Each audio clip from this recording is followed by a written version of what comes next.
this is Maura with Main Street ROI, and we help small businesses with their digital marketing.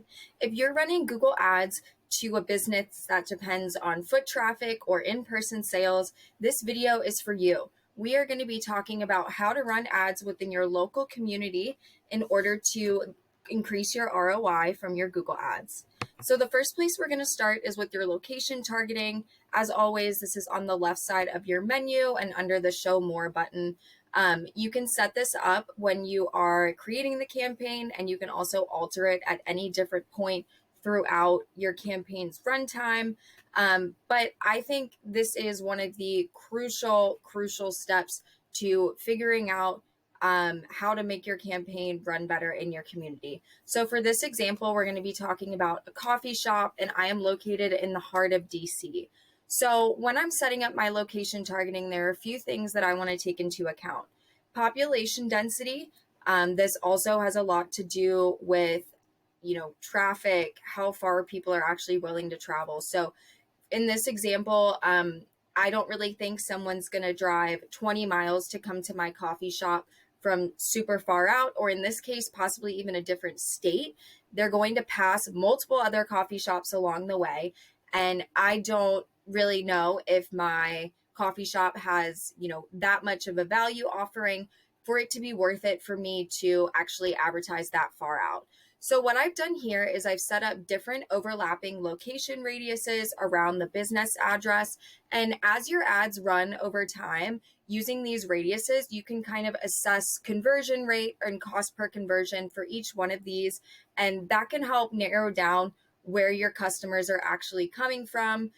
Just because someone is driving that 20-minute or 20-mile trip to your coffee shop doesn't mean that those are going to be your best customers or the people that are going to cost the least for you to actually get them in the store.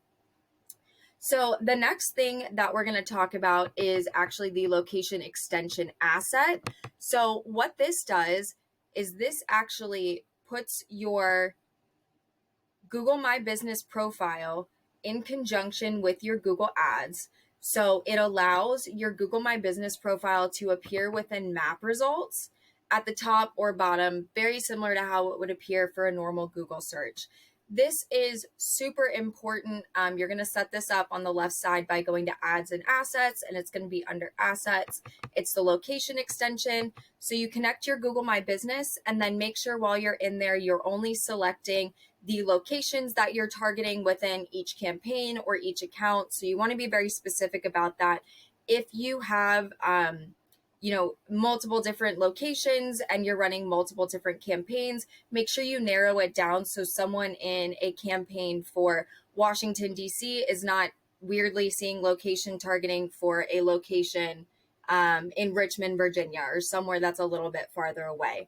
But this is great when people are actually searching within Google Maps.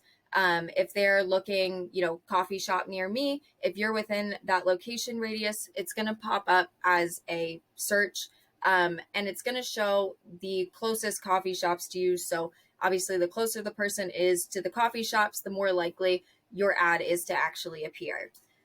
And then the last thing we're actually going to talk about today is using keyword insertion as a way of being more familiar with your audience. So when you're actually writing the ad copy for your ads, you can dynamically insert keywords by using brackets within the headline.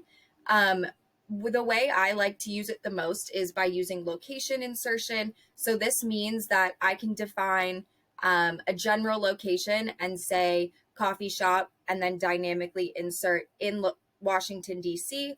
But if I'm looking to get a little bit more familiar, I could use cities or something within that. So someone's location might be more specific, like Adams Morgan or Capitol Hill or Georgetown.